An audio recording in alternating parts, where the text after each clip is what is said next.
আমরা নদী পার হয়ে যে ভান্ডারখালি আসছি, ভান্ডারখালি সেই স্কুল, ওইখানে লেখা আছে দেখুন, ভান্ডারখালি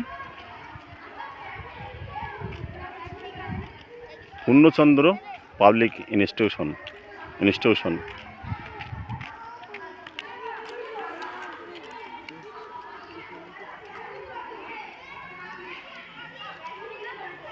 দেখছেন স্কুলটা।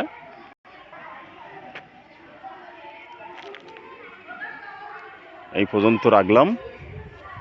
সবাইকে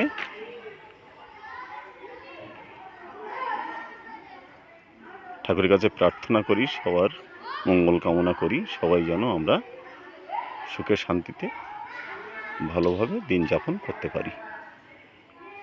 ধন্যবাদ।